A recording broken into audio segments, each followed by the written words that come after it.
Okay. We begin the class 1 of the topic object-oriented analysis and design.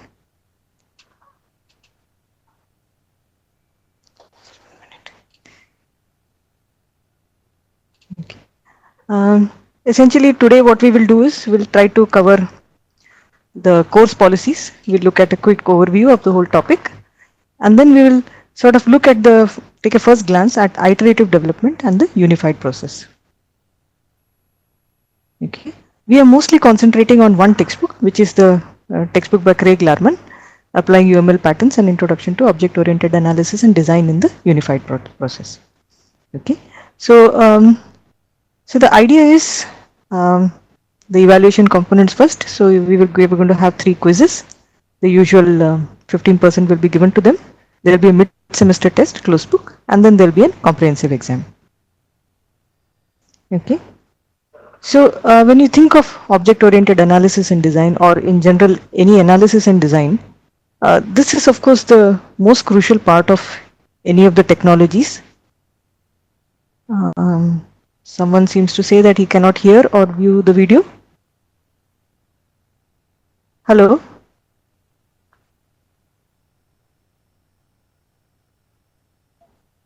Okay.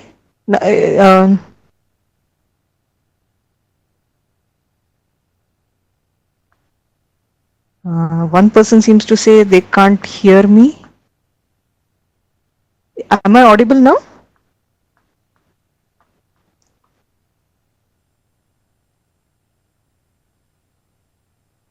Am I audible? Hello?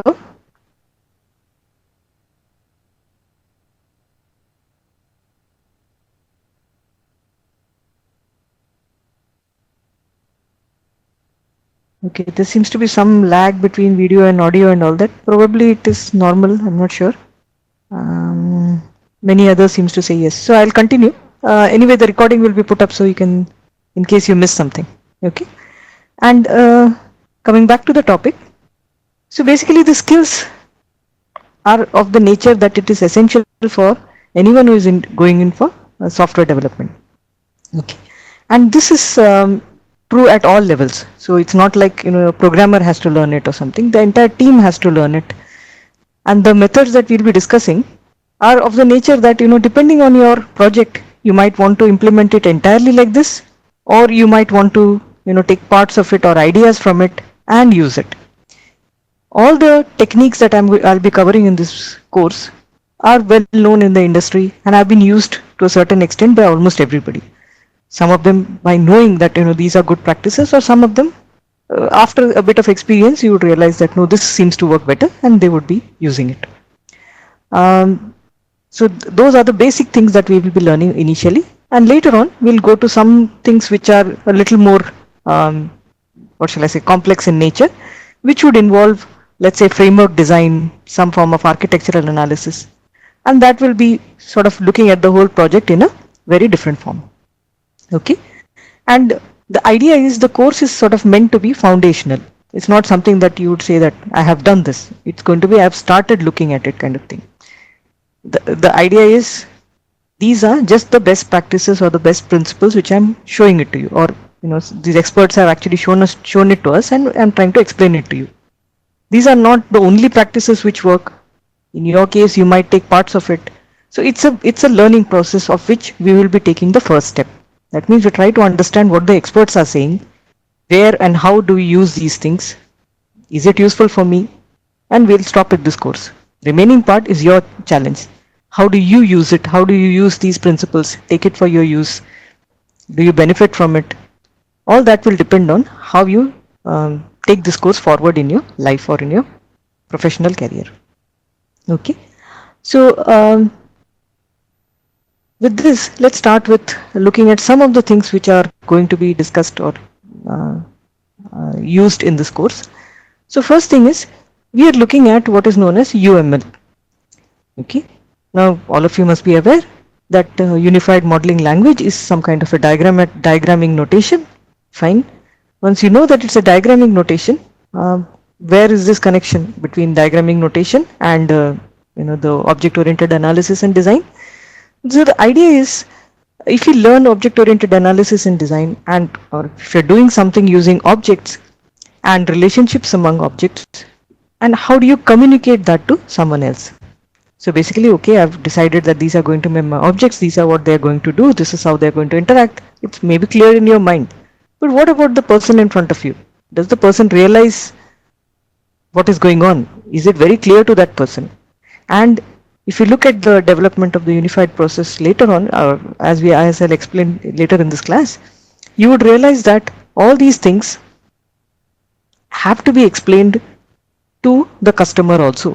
That means the person who has asked you to make the software also has to understand what is going on. Now trying to explain something which is something like an object, relationships, etc. is going to be very difficult unless you have a robust language. Now this language has to be in a certain, it has to give you certain powers so that you can discuss among your colleagues, discuss with anybody else, discuss with a layman. The person should understand. So consequently, if you look at UML, it is the most useful way of getting a blueprint of your software. So whenever we do any analysis, whenever we do any design, the way it will be presented to anybody is using UML. So periodically we will be revising or using UML in this course also. Okay. The topic begins with the word object. So even though we have various ways of doing things, we need to start thinking in terms of objects. Okay. So if you have looked at object-oriented programming, or you have done any bit of Java or C++ or whatever, the idea is these languages, these approaches try to tell us to do programming in a certain manner. In this course, we'll try to emphasize that manner. So essentially, what we will try to emphasize is how do you start a programming when you think in terms of objects.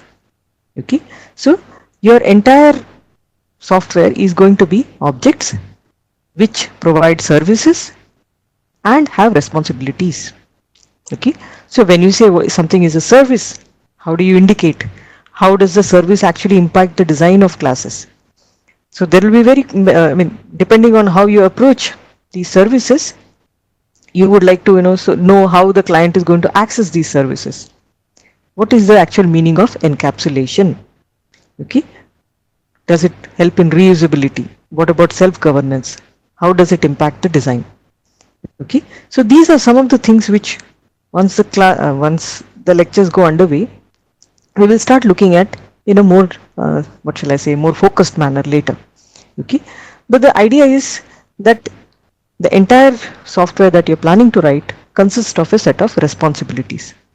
Okay, and when you say you're going to encapsulate or use objects, what you're actually saying is I'm going to take data that is there in my code and the services that each of this has to provide and divide these responsibilities among my various objects. Okay, so this is the scenario that we wish to achieve, that we can think clearly in terms of objects, use UML to put it down on paper, and right at the beginning you're very clear as to what you want to achieve with your software. So if we can achieve this in a certain manner, it will be very good for us. Okay, so let's look at the extended topic, which is object oriented, and then you have analysis and design. So what is the difference between the two? So if you have done this course, people are bound to ask you. Okay, so this is the way experts have said one is supposed to approach these two topics. So when you say you're going to do object oriented analysis, what you're doing is an investigation of the problem. Okay, I am doing analysis of something means I'm not looking for a solution to it. What I'm looking at is what is the problem in the first place? How do I, what is it that is needed? Okay, so during this phase, the emphasis is mostly on finding and describing objects. Okay, so when you are analyzing a problem, what you are doing is you are trying to look at what is required, what is to be done, what is required, how do you think you're going to achieve it, and things like that. But the actual solution, how do you think you're going to do these things, is not of concern now. We're just looking at the problem. Okay, and when you look at the problem, the way we are going to look at it is, can I create objects which will help me in solving this problem. So what are the objects that would be required, or what are the objects that should be occurring in this problem domain? So we'll focus, when we do the analysis, what we do is we focus on the problem domain, what are the objects that could possibly be occurring, and this would end the analysis phase. Okay, that is why the topic goes as object oriented analysis, and then you do object oriented design. So these are two separate things. Okay, so if you look at an example, like this example is a standard example that people would you could see everywhere, and this is something like a library information service. So let's a library information system. So let's say somebody has told you that you want to, they want you to make a library information system. So what does it mean? What is the meaning of a library information system? So then you will say, okay, this is the problem. They seem to want something which will, so you look at the problem, start looking at it in detail and say, okay, library means there should be some books in it. There'll be a concept of a library, which will have a collection of books with certain other things, and so on and so forth. So you will look at the problem, and then you will say, okay, it would require these objects. We are not even thinking about how are you going to solve this issue. Okay, so this is in some ways a very high level view of the domain. So you will look at library system in a way in which anything which has a collection which needs to be issued or whatever, and you need to keep track of who has issued it. Maybe there will be members. So if you look at it properly in this manner, what will happen is the same solution will fit almost anything which resembles some kind of an information system which has entities.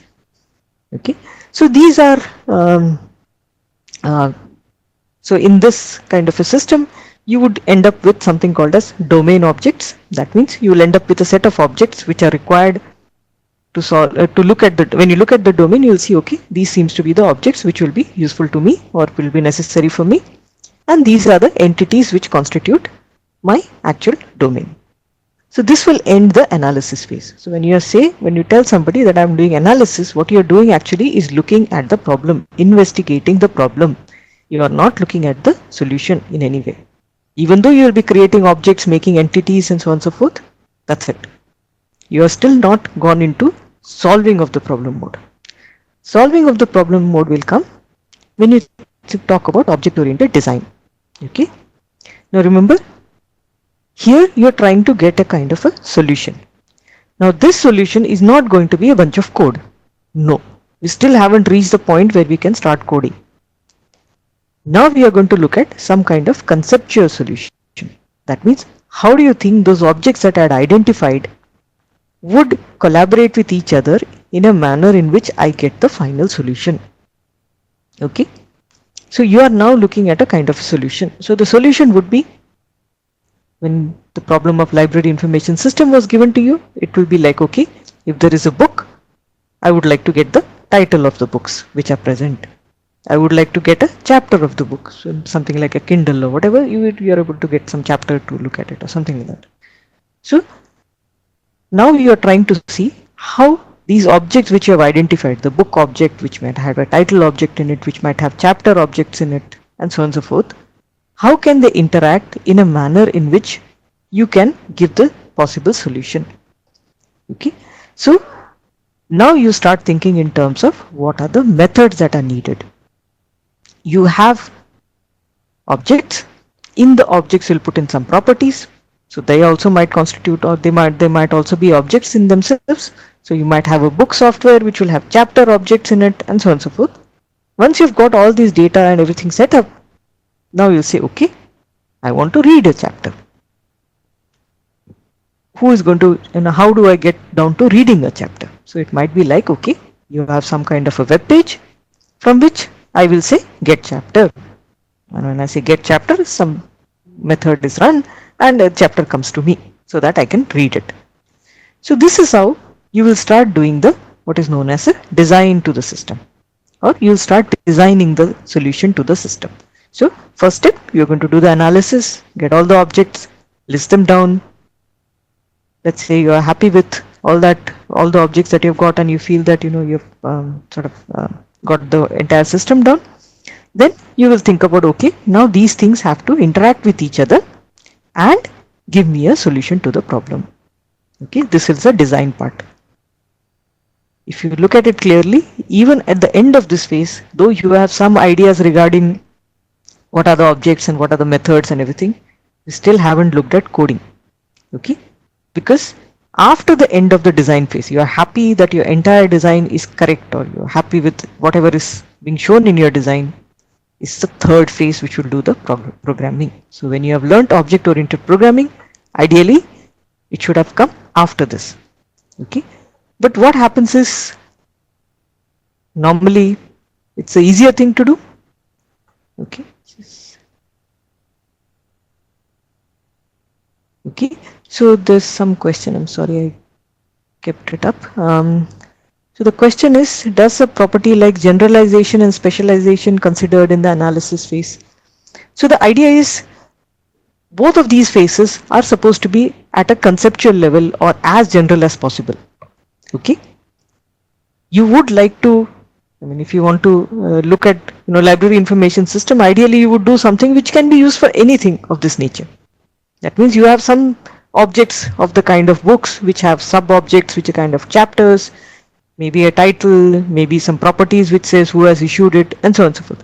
So this could be a general, very general concept.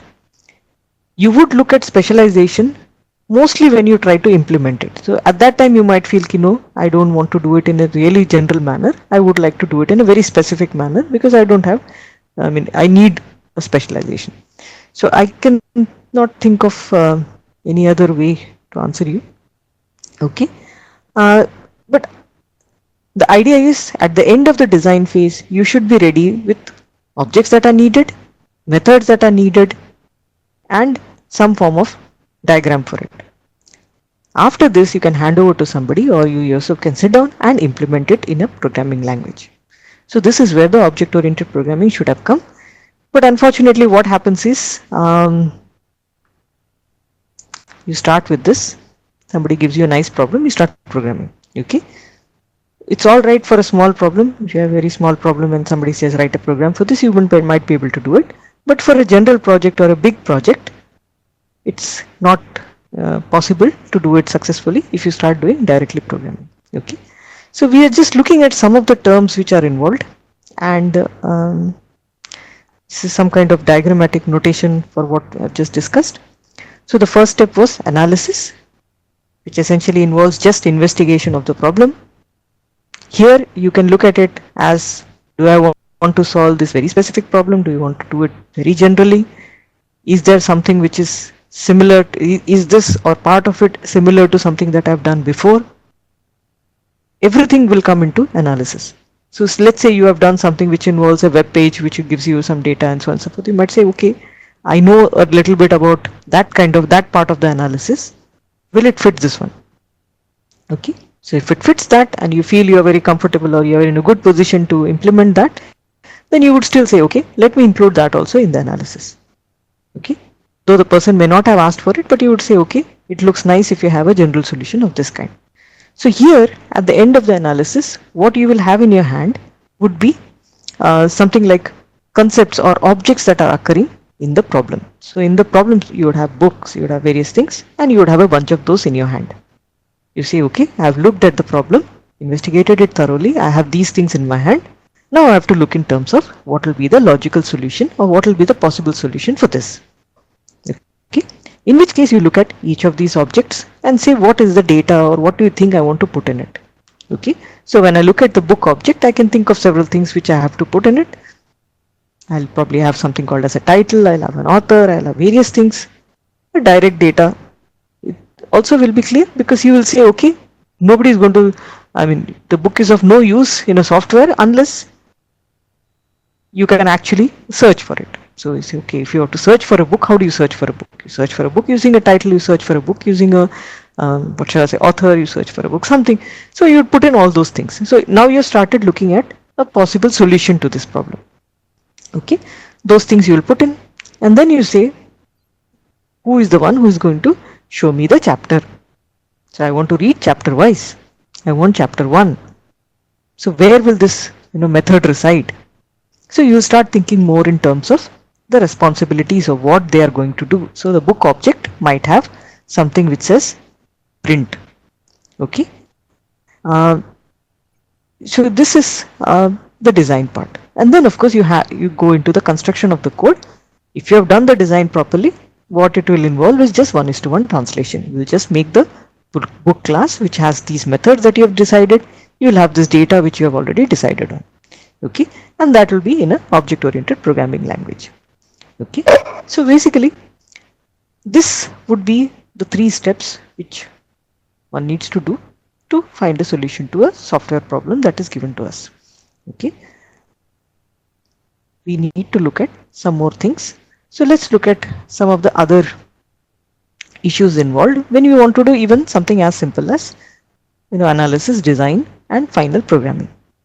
Okay, now what happens is obviously the software development field is reasonably old and mature, and even in other fields you found that once you have done several rounds of development, so let's say several cars have been made, several big houses have been built, then people start putting down what is known as best practices.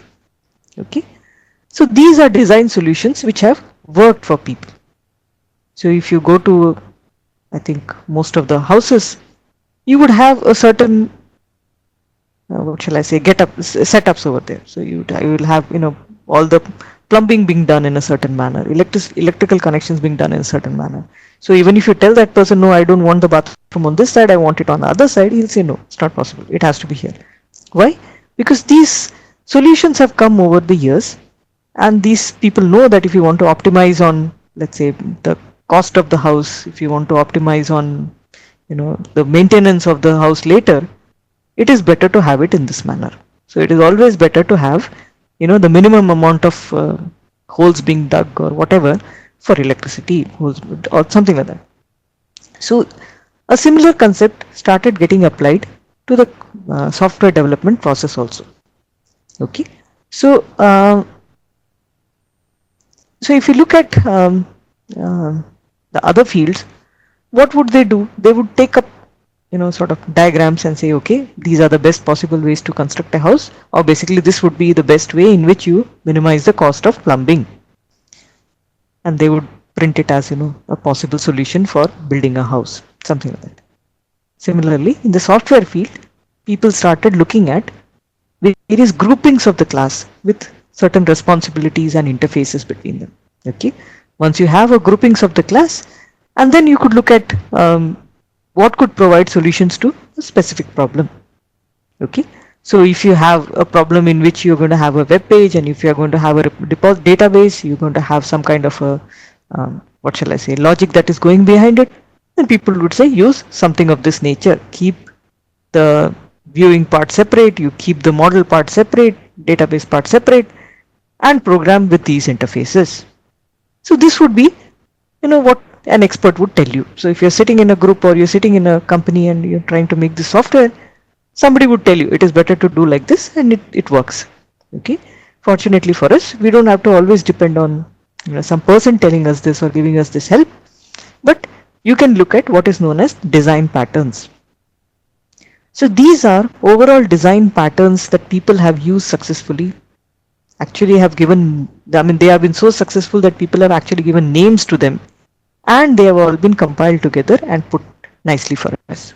Okay, so it's not just enough that I look at a problem, get the objects, do the analysis, get the objects, do the design, find out a way in which, yes, so find out a way in which you can get a possible solution.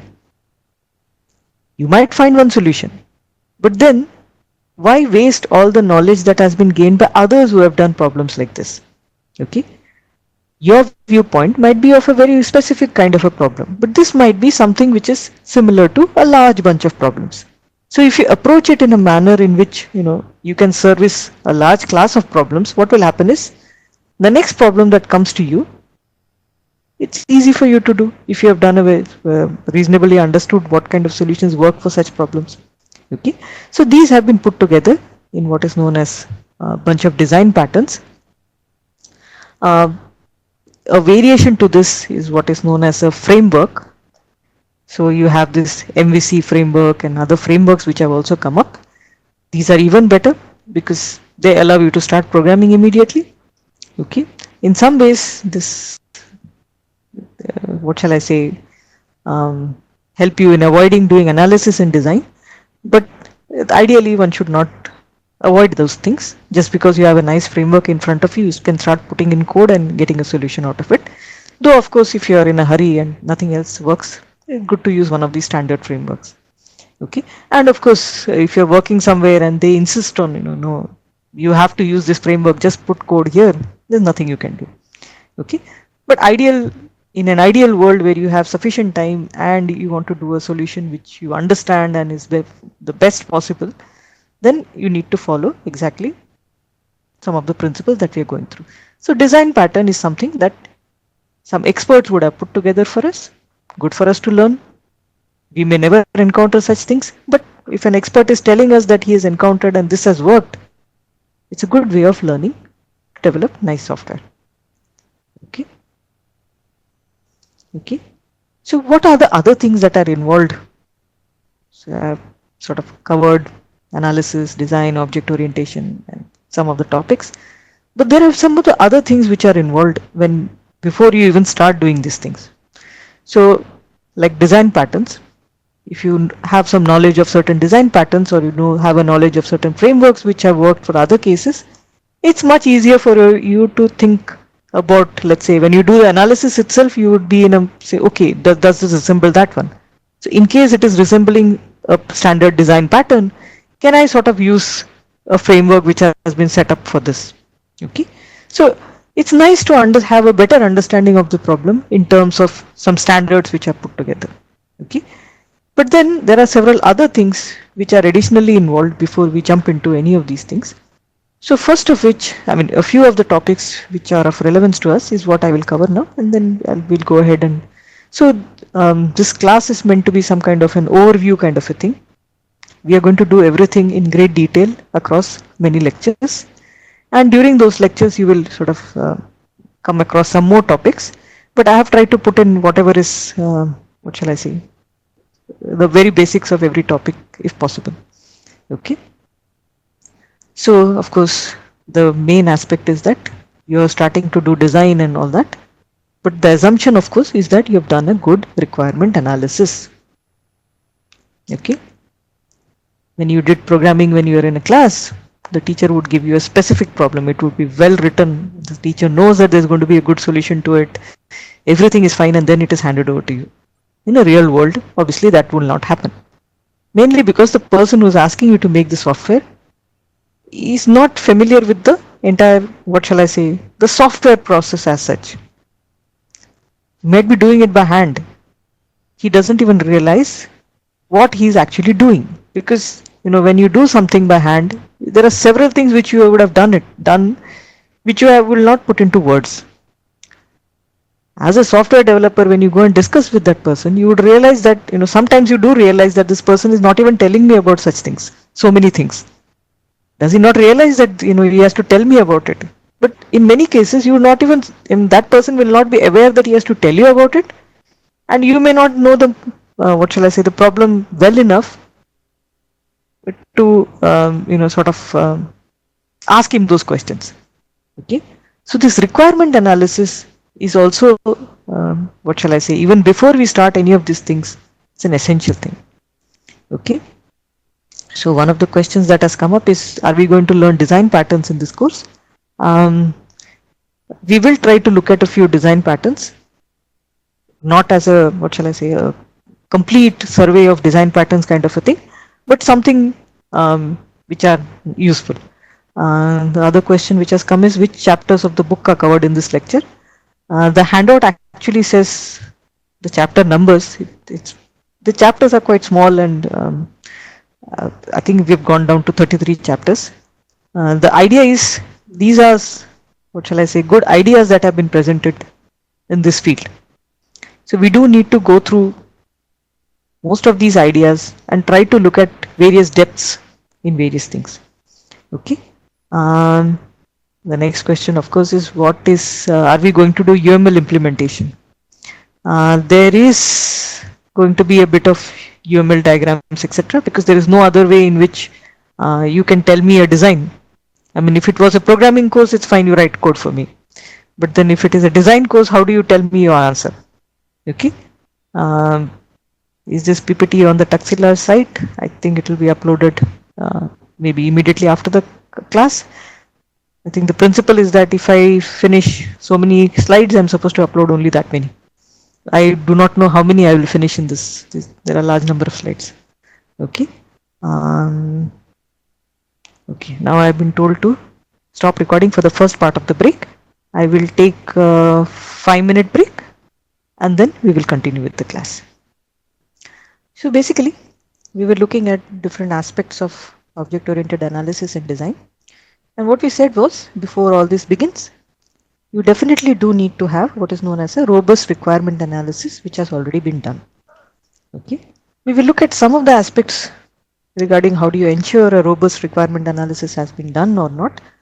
How do you ensure that a requirement analysis gets done? A little bit on that we might do later. Okay. But how do you actually look at, so let's say you have captured the requirements, or you, let's say, talk to the customer or whoever and understood what is required. How do you actually put it on paper? So basically for this, use cases are used. Okay. So the normal tendency is to capture the requirements using use cases. So these would not necessarily represent whatever is the software that is required to solve it, kind of a thing, but it would normally represent what you are going to show to the client, saying that this is what you said you wanted, kind of thing. Okay. So it is more of how is your software going to be used? How will the user see it? How is the user going to approach it? What can the user do with it? So this seems to be a nice way to, let's say, understand analysis and design. So we will sort of look at how can you use cases to the maximum extent. It is a nice way to also put things on paper. Okay. So there were some questions which I think I'll look at. So what people are asking is where will they get the recordings and slides? It should be available on Takshila. And what are the tools that we'll be using, etc.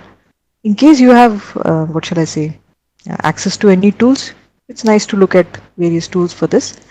But this class is, this course is mostly at a conceptual level or a very foundational level. So I do not expect you to sort of take a tool and start doing things with it, kind of thing.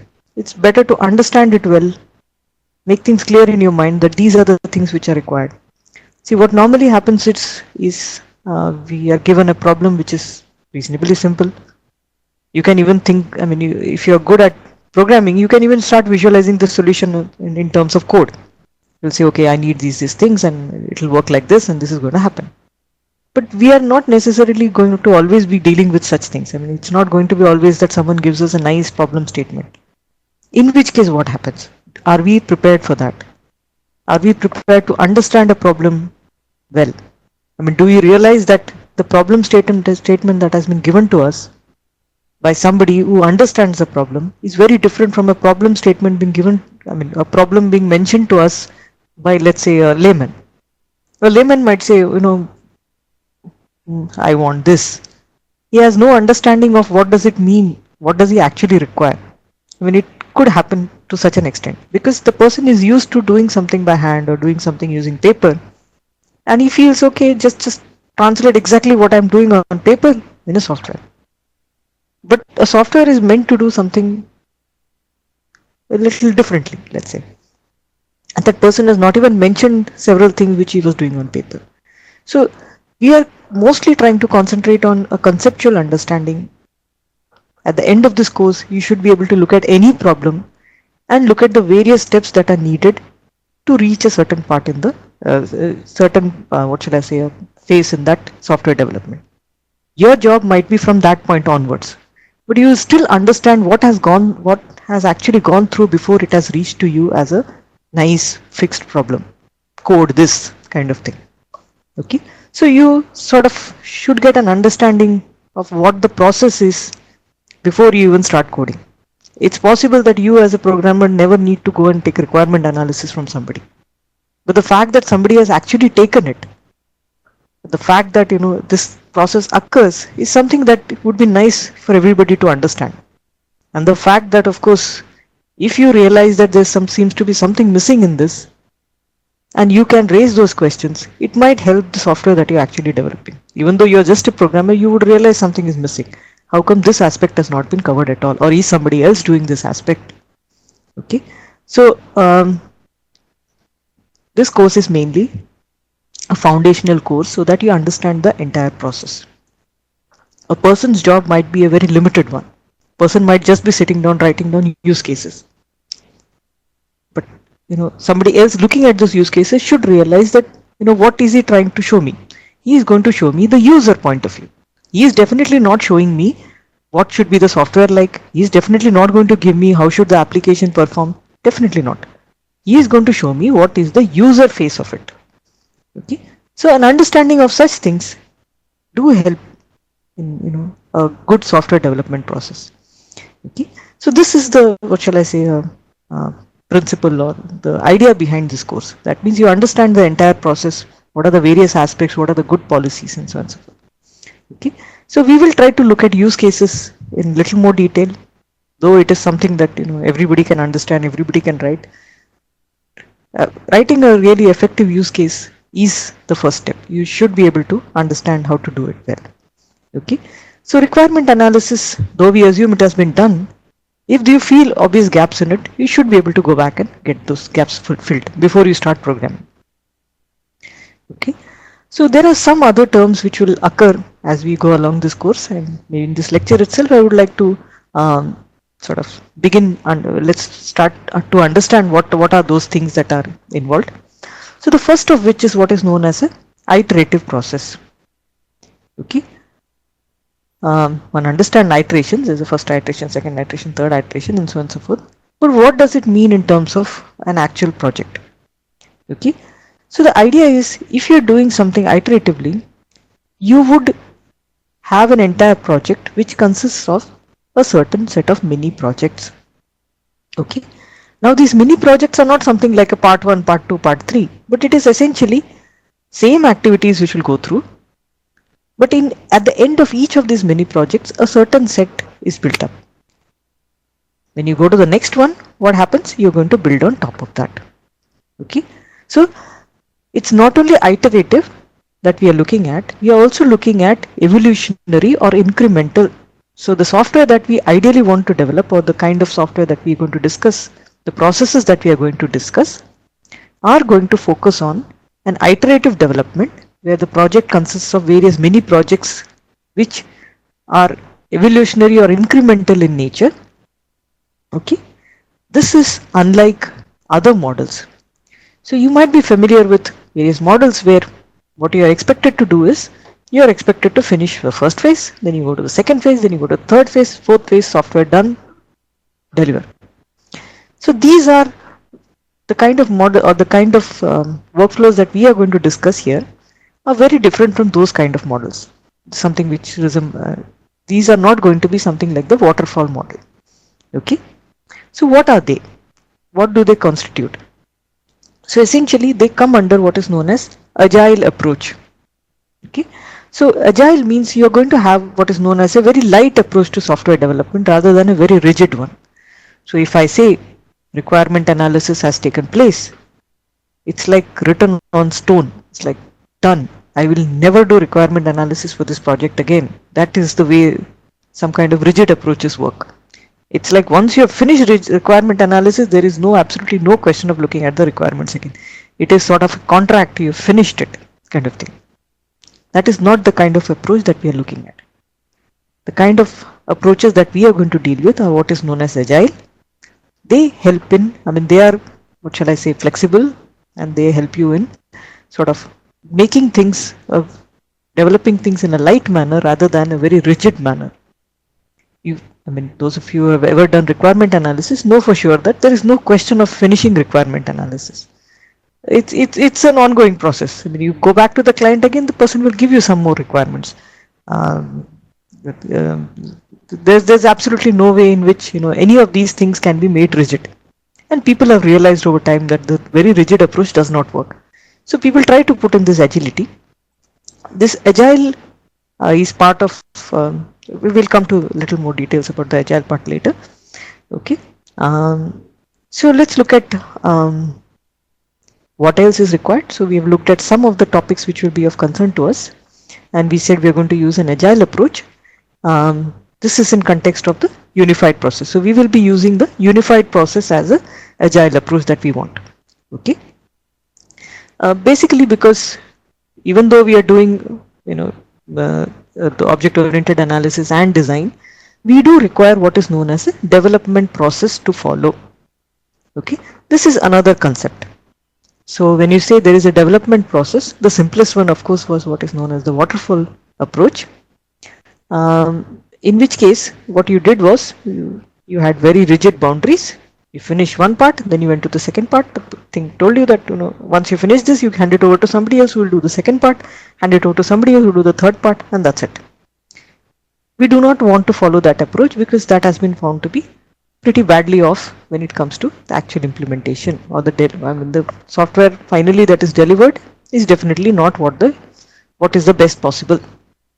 So we are trying to find out what could be the best possible approach, and for this course purposes, we have picked what is known as a unified process. Now this has been reasonably successful, and not only that, people have taken this process and modified it, or enhanced it, or whatever, and made several other approaches with it. And the idea is, it tells you how to do an iterative and evolutionary development. Even though you might want to follow certain other approaches, you can take certain aspects from this and put it in that. So the crucial part, or what has been underlined over here, is that you're going to start development before the exact software requirements have been specified in detail. Now this looks rather, what shall I say, shocking to a person. I mean, how do we start development or writing code or whatever when you don't even know the requirements? Okay, but yes, so this is an agile approach, and so the idea is you go to the development with the mindset that you're never going to finish the requirement analysis ever. Okay, you do have to stop at some point. That is understood, and you may not be able to take requirements beyond a point, but it is never going to be like somebody goes to the client and gets all the requirements full stop and then I start coding. It's never going to be like this. If it is never going to be like this, why force that kind of a process on anybody? Okay, so that is the approach. So if it is not going to be like this, how do I solve this issue? I mean, if I don't get the requirement, how do I code? Okay, and let's say I get some part of the requirements and I code. Now what? I mean, my time is wasted if that fellow says no, this is not what I wanted. Okay, so there is always going to be some kind of a friction if you don't have that rigid approach. Rigid approach seems nice because somebody tells you I want this, you write a contract, sign with that person, you come back to your place and you start coding. Okay, but it's been found that that gives the really worse approach, worse final product possible, because neither you nor the client is going to be ever satisfied with something like that. Okay, and it's not a good solution, a good situation. I mean, nobody is happy is not a good situation. You might get your money, the client might pay, but you would ideally prefer something which the client benefits from. You want to get a good solution out, because if you make a bad solution once and your experience is bad, you can never be able to reuse it again, because this has not worked. So even though you've got your money, you've finished whatever, you're still back to square one. You have to start learning how to do things properly next time. Okay, so this is the point where we stop and try to learn what are the best approaches which are going on. An agile approach, specifically a unified process, is what we'll be covering in this course, and hopefully once you look at it, if not completely, but at least partially, you will be able to put it in. So the main part of unified process is that there is a feedback which is used to clarify, correct and improve the evolving specification. So the specifications are never frozen. That is an understood concept, that the client will come back and we will be approaching the client back to get some clarification, correct some things, and so on and so forth. And the specifications are always evolving. Okay, the client might have told you that I do like this on paper, do something which resembles this. I mean, is that the kind of requirements that you want? You would very much prefer to show him a solution which is much better. Since you are approaching with a software point of view, not a paper point of view, you can tell him, this is what would be nicer for you. Can you look at it? Give me feedback. Client might be shocked and say, my word, this can be done. And it will be very easy for you because you've already done it before. So these are the kind of things which are happening in the industry, and we would like to know what actually works. And this is what is being working successfully. The entire unified process, various variations of it, or even parts of it being put into some other system. Okay. So essentially the unified process is flexible, and even within this you can bring various other practices into this. So you have the test driven development, which is one of the ways of developing software. So you might say, okay, can you include that also in the unified process? Very well, no harm, because the unified process is designed in such a manner that it brings in the best practices which can be done, so that the final software is the best possible that can develop. Okay, and of course we are going to look at one possible process which has been successfully used in the industry. But the idea is, you don't say that I am going to do this. That is again a wrong thing to do. You have to look at a project. All projects are different. In a particular project, which aspects of what you have learned can go directly, which aspects of what you have learned can go in partially or somewhat. Okay, excuse me. So that is also a skill that needs to be learned. Okay. So if you look at the entire course, or what would be covered in the course, we would be touching upon all these topics, though it will not be something which has everything of every possible topic that I've listed here. But the idea is, if you're going to be a successful if you want to do a successful object-oriented analysis in design, you do need to have skills in various other things which are there listed here. So you don't need to have an understanding of the UML notation. I'm hoping that most of you have learned at least a little bit of it. So if you can use it rather than we begin with it. Then you would need to look at requirement analysis. What does it mean to take a requirement from a client, going back to the client, getting feedback from the client, and so on and so forth. So what does it mean to iteratively get requirements? Is it possible? Is it feasible? Does it make sense to do such a thing? Okay. Then of course, what is the actual meaning of an iterative development with some kind of an agile unified process? This is what we are aiming for. And then patterns, though we will not be covering in great detail. What are useful patterns which have been found, I would like to touch upon briefly at the end of this course.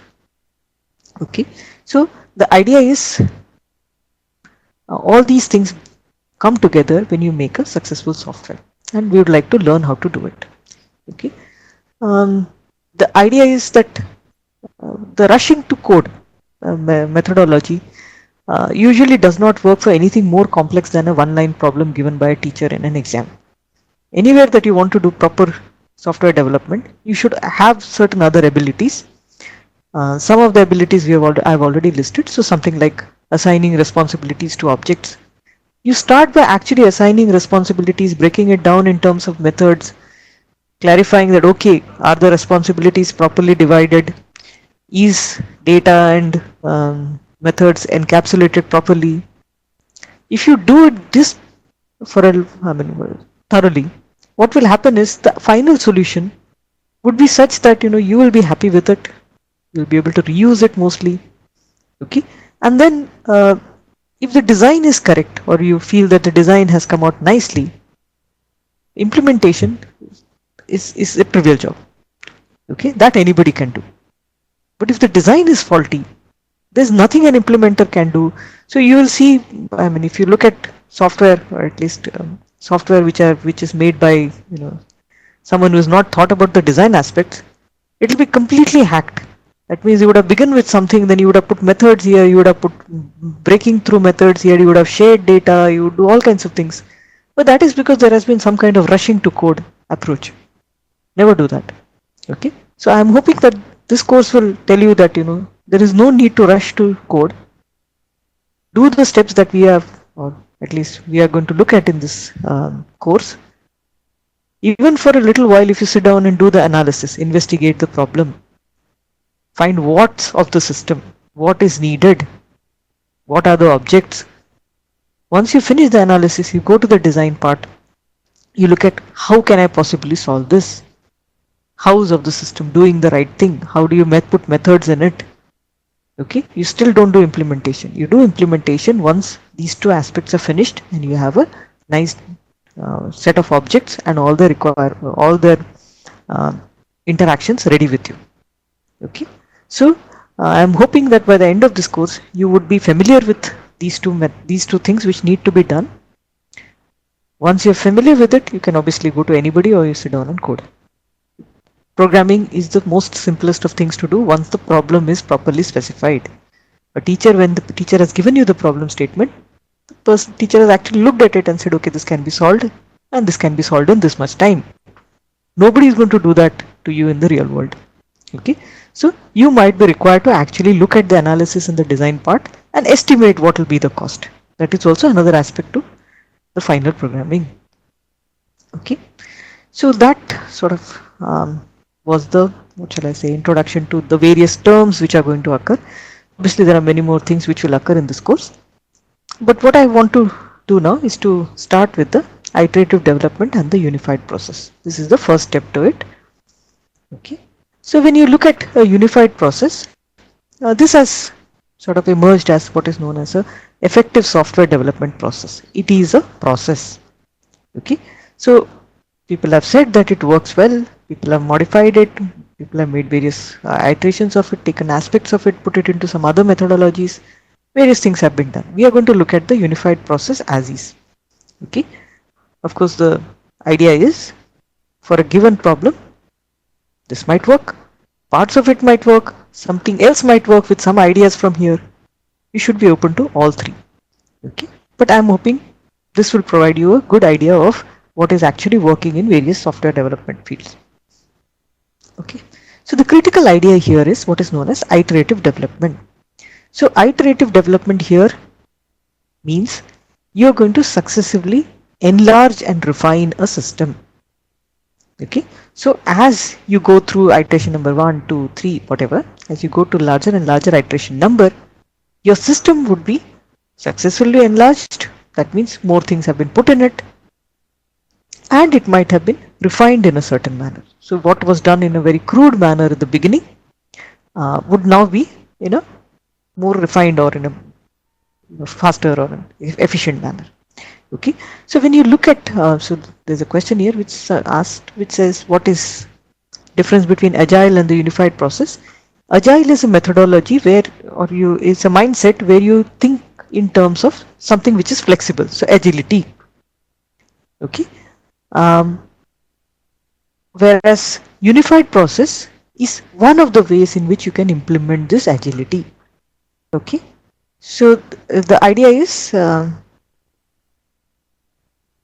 agility or agile processes are something which gives you flexibility, or it's a flexible way of defining devising something, or flexible methodologies. There are many ways in which you can introduce flexibility in your development process. We are looking at one particular way in which you can include in which you can put in flexibility in your development methodology, and that is the unified process. So unified process is what we have adapted to learn about agile programming. Okay, agility just means that you're not going to be rigid. That's it. As far as we are concerned, we are going to look at it as, I'm not going to say that finish requirement analysis and then only I'm going to sit down. Why have you come to me if you haven't finished requirement analysis? Has the client signed this contract with us? It never happens in real life. Okay, so let's look at iterative development. So iterative development is, you are planning to do this. Even before you start this, you are going to think in terms of what can I do first? How do I make it larger? Or what are the steps required to make it larger?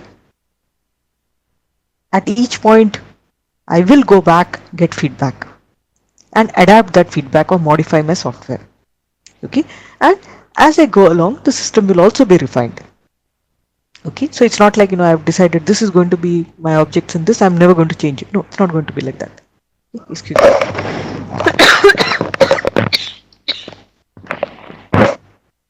Okay, okay.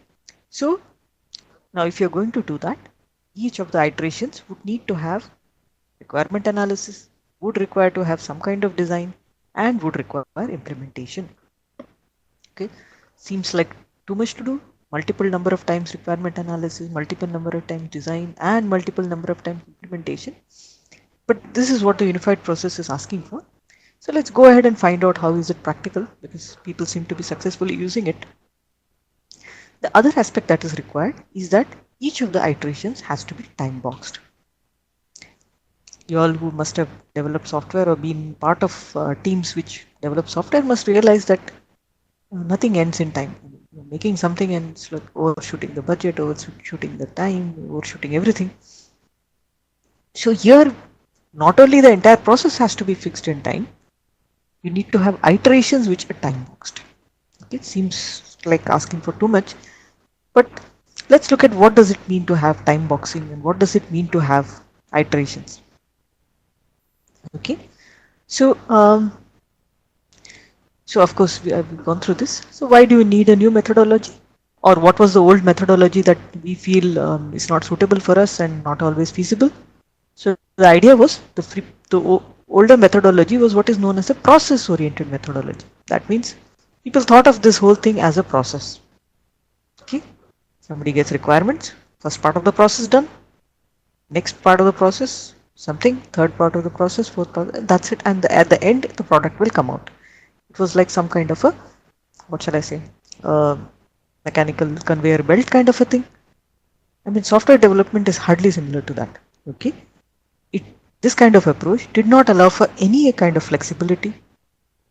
A programmer, when he's programming, would obviously realize that, I mean, these things are missing. I mean, nobody has told me about these things. What do I do? But there's no way in this process, once the contract was signed, to go back and ask something from the client. I mean, in fact, the client sort of vanished from the scene when the requirement analysis is over, which doesn't look like a nice thing to do.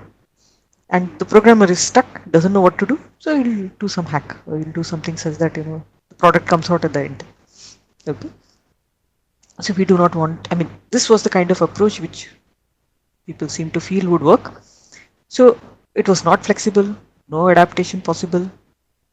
Everything was rigid to the extent that, contracts had to be signed. Okay. And there's no way you can make any late changes in the specification. Specifications once done were written on sort of contracted kind of thing. Okay. So what does this, I mean, okay, agreed, in a very nice situation, this might work. And the conveyor belt approach has been working for all kinds of mechanical devices and cars and whatnot. So how does it, how do you ensure that it works? Or somebody must have used the waterfall life cycle and decided that this is the way to do it, and it had worked maybe. Okay, so what it means is, you start off by making all kinds of speculative requirements. That means you say, I want this, I want that, I want like this, I want like that, I want like that. So that was the way it would begin. Okay, and it was promoted purely because people thought, if you don't finish requirements, what are you going to do later? That fellow might come back to you and say, I want this and I want that. I don't want to go through writing of code again. My staff will be busy with something else in different project. I want to finish that, and my staff is busy. Okay, I most certainly don't want to devote the staff to this thing again and for a longer duration, just because that fellow comes back and asks for something more. Okay, so this was the kind of approach that people had, very rigid approach.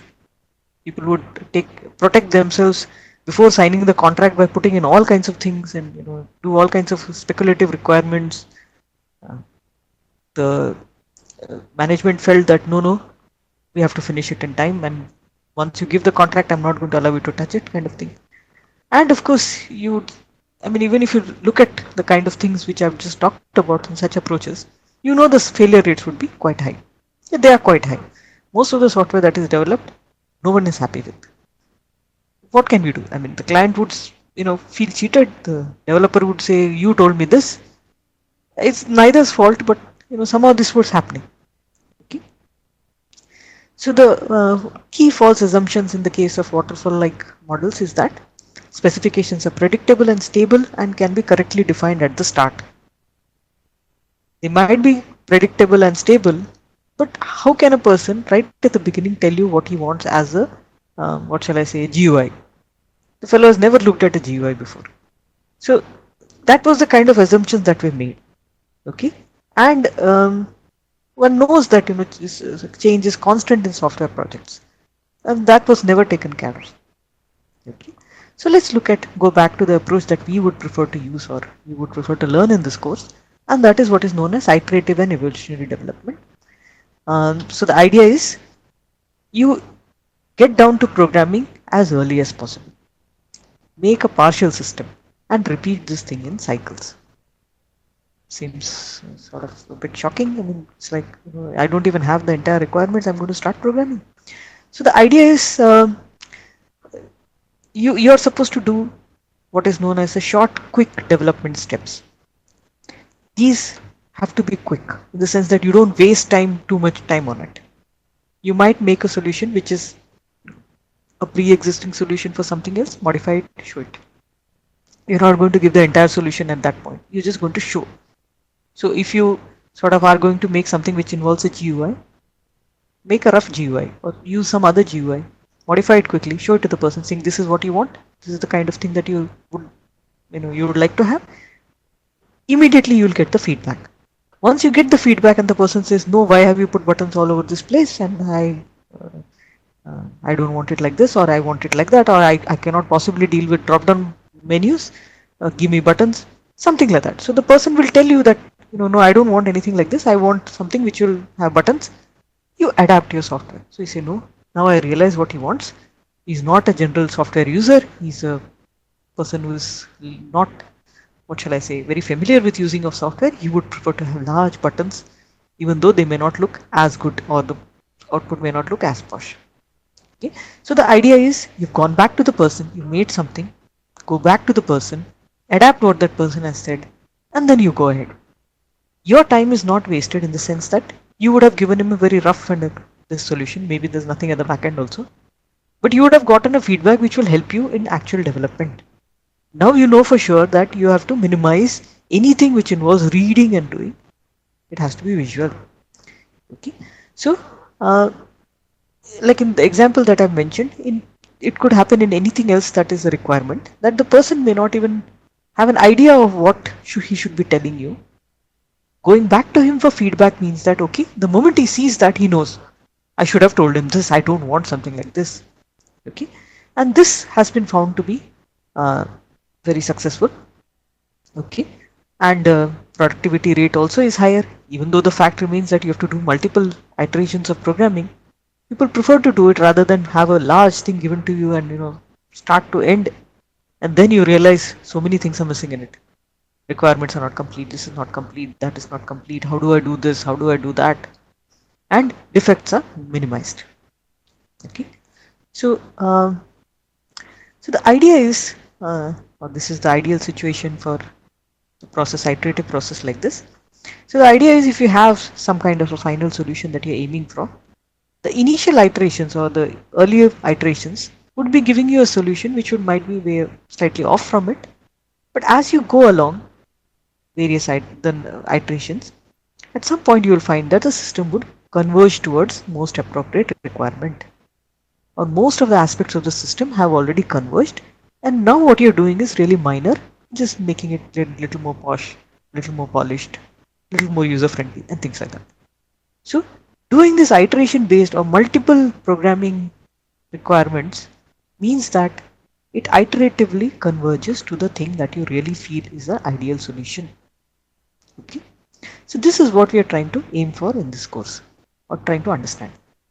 Okay. A key requirement for this is that each of these iterations have to be time boxed or fixed in length. There is no question of doing an iteration beyond that point. So people have recommended something between 2 to 6 weeks. For a project, you would pick up something and say, okay, this iteration is going to be of, let's say, 4 weeks duration. And the idea is, if you feel that whatever you have decided to do is not getting over within that period, you do not extend the period. What you do is you descope. You remove the things which are not going to be finished. So whatever is going to be finished in this iteration has to be finished within the time period specified. If you have said 4 weeks, in 4 weeks what is specified has to be done. This is the concept of time boxing. Your time is fixed. If you can do the whole thing, fine. If you cannot do the whole thing, remove some of the things, put it in for a future iteration. That is always possible. But in this time frame, what you are finishing, you would finish, you would show it to the client, get the feedback, and then go for the next iteration, in which you would have put whatever you had to descope over here. Okay, so iterative and evolutionary design development, you can look at pictorial this. So in each of them, you're going to have what is known as a requirement phase, you're going to have a design phase, you're going to have some kind of implementation, you're going to have some kind of testing, and some kind of integration into the earlier developed thing. After that, you go back for the feedback. Your time period ends, you finish whatever has been done, go back for the feedback, start the requirements again, finish this thing. What will happen is, at the end of each iteration, your product will be more and more refined. Okay? And it would have grown incrementally. At the end of each phase, you would have gotten a feedback. So in case there's something which is not liked or whatever, you would be able to change it immediately, rather than wait till the final product is ready and then go back and change it, which might be impossible. But if you have just made it for 3 weeks, even if you have to abandon the whole thing, you would be in a better frame of mind, because it's only 3 weeks which has gone past, rather than a year, in which case there's no question of abandoning that. Okay, so this is the principle behind the unified process that we are planning to learn. Okay, so the idea is, you would have these time boxes. Let's say each, this one shows a few iterations over here, and each is of 3-week duration.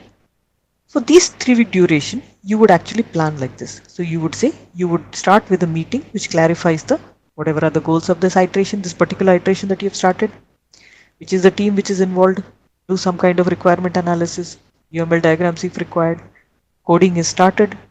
At some point, you would take an analysis, you would look at what has been done and see whether you will be able to finish it within that period. If you feel you cannot finish it within the period, this is the time to descope. At the end of, maybe a few days before the end of this 3rd week, you would take a final check for the code, freeze between iteration. You would give some time for demonstration, and plan the next iteration at the end of it. Okay, so this is the way each of these iterations, or each of these 3-week durations would go. Okay, you finish the first one, go to the second one, go to the third one. In each of them, you would have time boxed and put in these steps. Okay, this calls for a little more effort probably than what shall I say, a normal kind of approach where I don't have to bother with anything. I'm told what I have to do and I do it. This is not like that. This is possible that you would have done something which you might have to go back and relook at it, or you might be able to sort of figure out something that is going wrong, give a feedback immediately. So the question is, doesn't it look, time boxing and agility look contradicting? It's not contradicting, in the sense that the time boxing is fixing what you're going to accomplish in a particular iteration. So time boxing doesn't fix what you're going to accomplish in a particular iteration. It is fixing your time. You feel you're going to finish whatever you have said you're going to do, it's fine. If not, you descope. Okay, so it gives you flexibility in terms of what you're going to deliver, but when you're going to deliver has to be fixed, because what shall I say, changing that time means that the entire process might break. Okay, so this is, I would not call it rigid, but at least it is a requirement. The way you stick to the time periods or time boxing is, you are given flexibility with respect to what you are going to finish. Even there is a check-in where you actually look and see whether it's realistic to finish that part or not. If it is not realistic, you could say, I'm going to descope, I'm not going to put in these aspects. or the backend to certain things will not be completed. So I will be demonstrating it without the backend, just the front end or whatever for certain parts that you're allowed to do. Okay, so this is agility of a nice kind. Though it looks like it has more effort, it's been found that in terms of both the developers as well as the clients, this seems to be the most nicest approach that is possible. Okay, right. So of course the question is, how do we estimate all these things? What about the budgetary constraints? How does you do all this? Those are the aspects that will come in. So like I said, every project is different. So for a particular project, you would have to make a call regarding which of these aspects you're going to incorporate. If you feel that the client has given you a very tight, very good requirement analysis, maybe the client already has sufficient software from other kinds and he knows exactly what he wants. You may not even do all these things. You might say, okay, let me keep a large time box. First set itself, I'll develop whatever is required, go back to the client, get a feedback. If it is done, it's done. Maybe there'll be certain aspects you might want to change, and that's it. So you might decide, okay, I don't want to do this fine time boxing of 3 weeks. Let me have it as, let's say, 4 months, 5 months, and finish it off. The first set. Agility is required when you know for sure, you don't know for sure whether the client, what he has told you, is the complete requirement. Let's say you suspect that the requirement analysis which has been gotten from the client is complete or not. The person doesn't even understand what he wants, maybe. It's possible.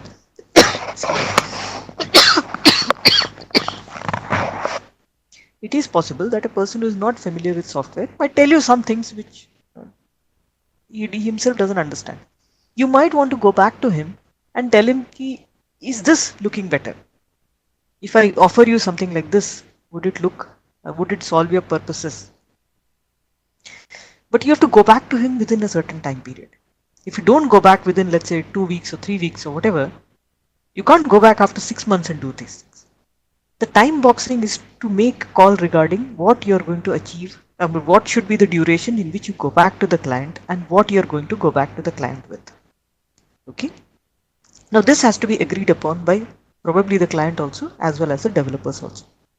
Okay. Normally, it could be a little flexible in terms of what are the, so initially when you're making, let's say, your initial phases, you would, let's say, want to have more interactions with your client. You might say, okay, let me have time boxes which are smaller. I would like to go with a really rough draft of the GUI, the kind of things which are possible, and then have another discussion with you. But if you go with something, the client also looks at it and has a different mindset now. Now he's looking at the software. He's not looking at paper which he was using. You might want to go faster with it. So you might say the first time box would be this much. Once you're certain that you are confident that you've got all the required requirements, you might say, okay, the next time box I would like to extend it a bit, or maybe keep it the same and go back to the client. Let the client remain in the loop. Okay. Alright. So so let's look at so essentially what we have looked at is the need for what is known as feedback and adaptation. You get a feedback, you adapt yourself, go back to the client, give a demo, get the refined requirements, come back, design, model, go back to the client. Okay. So this seems to be the crux behind what is going to be done in the unified process. Let's look at the benefits. People who have used it seem to feel that these are the benefits. So let's look at them and see whether it looks realistic. Firstly, there are less project failures. If the client has been involved at, let's say, the duration of 3 weeks, each 3 weeks he's going to come and discuss things with you. You have taken feedback at every 3 weeks. It's less likely that it's going to be a complete failure. Okay. Productivity, given a large thing and asked to develop over a 6-month period, is that better or asked to develop a smaller thing and iteratively refine it? People seem to feel that it's much more productive if you do small things and increase it in various iterations. Okay, there are lower defect rates. You have been demonstrating it to a client every time.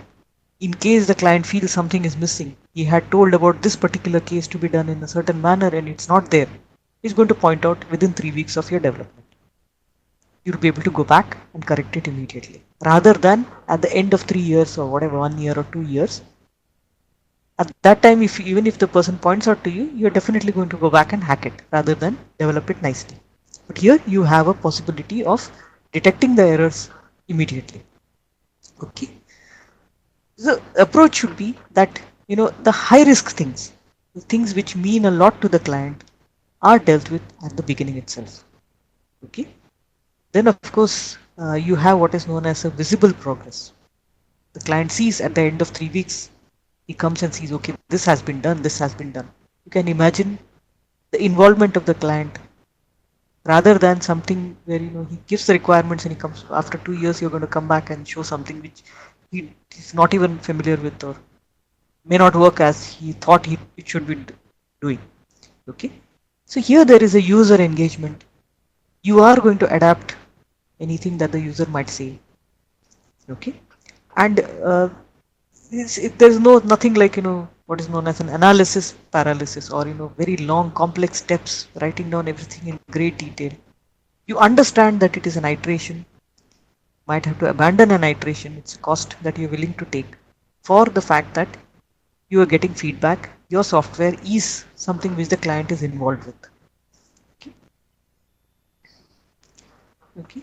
So this is a popular approach in the industry. You have this rational unified process which has been developed by rational people, and there are several other approaches which take ideas from here and put it in. There is a combination of what is known as a risk driven and a client driven iterative planning. You are willing to take risk if it is only a cost of 3 weeks. You would be able to make something in 3 weeks which you feel is worth it. Show it to the client, and the client makes a decision. Says, okay, this seems good. Might say this is bad, but then you have sort of lost only that much time. Okay. The idea, of course, is that who decides and what kind of things are chosen in the early iterations. Okay. So the principle that is given to us is that we are supposed to identify and drive down the highest risk things. Okay. So if it is a book issuing software, the library's information system kind of a thing, the person will tell you this is the most highest risk thing. That means I need to have a very secure system. I need to have a system where the users and their data is used in a certain manner. Okay, they should be, and I should be able to block the users which have not been performing according to the guidelines. Something like that. The person might even start by saying such things. This is of the greatest importance. That in a library information system or something, I will not allow a user whose account is not whatever satisfactory to access it. If you know these things right in the beginning, you would focus on building something with that in mind. A person logs in, you should be given all the details and told this much is your backlog or whatever, this much of the fees that you have to pay. So the idea is you focus on the highest risk things right at the beginning. Once you have done that, the difficult things are finished. The later things you can start. So basically, even if you're looking at visible features, I mean, you can make the entire GUI, but in the first iteration, what do you make? The client might say, no, this is for a, what shall I say, a design shop or some such thing. I need to have good looking GUI. I need to have some particular colors which belong to my emblem. I need to have something like this. I need to have something which flows. I don't want to have something which is sharp. I don't want to have these colors. Something like that. So if you're building visible features, discuss what are the things which the client wants most. Do that right at the beginning. So the client says, I cannot even do a drop down. I don't want to use drop downs. I want buttons. You have to start developing with that. So the idea is you're supposed to look at what are the highest risk things. If these things are not done, software cannot be used at all. So if you have done this, the idea is once the highest risk things are taken care of, the other things you can start doing in the future iterations. That will be refinements over this. So you would be getting a feedback, then you'll go back and look at it and say, okay, now I have done what the client has absolutely asked for. That means a user with a account which is not suitable, will not be able to use it. I have ensured that. Now how does he use it? What does he see? So that will be a next iteration. So this is the kind of, what shall I say? Mhm. This is the kind of approach that are put forward by unified process. So highest risk first. Um, you know, of course, that requirements have not been given right at the beginning. So when you go back, you should be open to getting more requirements from the user. Once you show the user possibility of putting several buttons on the screen, you might think, can't we have a button for this? Can't we have a button for that? Can't I put this here? You should welcome it. So the idea is you don't have what is known as documents or signing of ceremonies or contracts, but it is between you and the client. You are sitting down, you're going to discuss, and you're going to develop this product. Okay, its quality will definitely improve if you follow these kind of procedures. Okay, so let's come down to what is known as the actual unified process. So it has certain terms which are associated with it. So basically, if you look at a development cycle, you would have four, uh, what shall I say, parts to it or phases to it. So the first one would be what is known as an inception phase. Second one is elaboration. Third is construction, and fourth is transition. If you look at these phases, each of them have been divided into various time boxes. In each of these time boxes, you're going to go through one iteration. Okay, it looks like too much to do, but the idea is in each of these phases, though you're going to go through the process of getting a requirement analysis or a feedback, going ahead, making the software, showing it to the client, in each of them, the focus will be slightly different. So if you look at the beginning or the inception phase, the focus will be more on getting feedback from the client. The focus would be, make something which roughly resembles what the client wants, go and show it to him. So this is some kind of an inception phase. You are looking at maybe feasibility of the project itself. You are looking at various things which are costs which are involved. So you are looking at something which sort of deals with whether the project should go ahead or not. Once that is agreed upon, you go into the elaboration phase where you actually show the person what can be done. Is this better? That way is better. So on so forth. Then you go into the construction where the focus is more on the making of the code, showing him how fast it is or how slow it is. Do I put this in? Do I put that in? But for each of these phases, several things have to be done. Excuse me.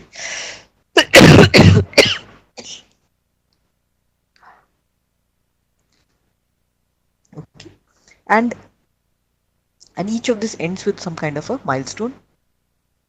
In the construction phase, at some point, you might release what is known as a stable executable. You will say, okay, at this point, I can give you some version which you can use to actually run and see.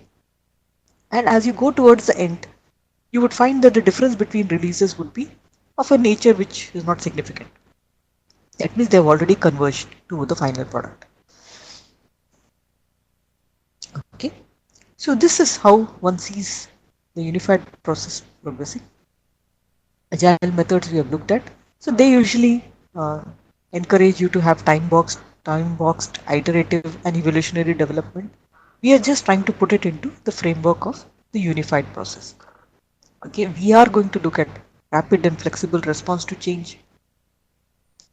Okay, there are of course several agile methods depending on the industry that you work with. Certain things have worked. People would adopt one of them. We are looking at something which is a very nice approach in terms of which is called as a unified process, which has been modified by rational unified process as listed above. Then you have things like extreme programming and so on and so forth. We will not be looking at any of the others, but I encourage you to look at them and find out what are the differences, which of them would be suitable to the kind of work that you are doing. Okay, so just because we are using the word agile, we thought we should go ahead and find out how it came about. So it came about because a group of people who thought that this kind of iterative and non-flexible, non-rigid kind of an approach would work, came together and put up this manifesto. So if you look at the manifesto, it sort of makes sense. It says there are individuals who are going to make this. So individuals and interactions are the crucial part for development, rather than a process which says finish this and go to this and use this tool and use this framework. That is not what is going to make a good software. It's the individuals and their interactions which should lead to a good software. Focus on those. Okay. The second thing is you need to develop what is known as a working software. That means something that people are happy with, use rather than something which is fully documented and sort of complete. You said this in the contract, I've delivered this. May not be working to the satisfaction of the customer. Okay. And then of course it's some kind of a collaboration. You and the customer actually acknowledge that this is a collaborative process rather than some kind of contract where the customer feels that the developer is a enemy of some kind, or the developer feels that customer might be an enemy of mine. That approach never works. Okay? You would want collaboration. The final product will be such that both of you are happy with, and of course you will find that if you do that successfully and you're happy with the product, you will be able to use that kind of an approach next time. Much of your code may be even reusable. You will know for sure what kind of feedbacks you had got. Next time when you go through this approach, you will not have to think about those questions. You know exactly what came about. You will be able to ask the same questions. You will think of what to ask early on rather than later on. Okay. So there are, I think, several principles. You all can go through it. So basically what we have discussed in terms of satisfying the customer through early and continuous delivery. You welcome changing requirements rather than you fearing that if the customer comes back to you, then it's like, I'm going to increase the cost, or I'm going to do this and I'm going to do that. No. The idea is changing requirements means the final product would be much to the satisfaction of the customer, and that's what you're aiming for. Okay. And there will be involvement of individuals on both sides. Okay. So you can look at some of these things. The best architectural requirements and design seems to emerge from each teams, which makes sense. If you have discussed well with customers, you've got nice feedback, you would find that the kind of things that you develop are the best possible. Okay. So essentially, we are looking at several aspects. We looked at several aspects as we went along. We started with UML. We have looked at what is the purpose of UML. When we learn UML, people tell us that no, this should actually be some kind of a contract. What you put in the UML is some kind of a document. It's actually not. The idea is it's for, it's a good idea to draw all the UML diagrams, but to understand what is it useful, like the use case diagram in it is meant as a front to the software. You need to actually look at such aspects of UML, and when we do UML across this course, along this course, we will be looking at what is it used for, what should be the idea behind making this particular diagram. That will be the crucial part. Okay, you all understand UML. It's a nice thing to use. Almost everybody can read it. Okay, so I think we will end now. We have looked at all the various bits and pieces that will be looked at in great detail across the course. We are looking at agile modeling schemes, specifically the unified process, and we hope that by the end of this course we will be in a position to understand software development process much better. Thank you for this.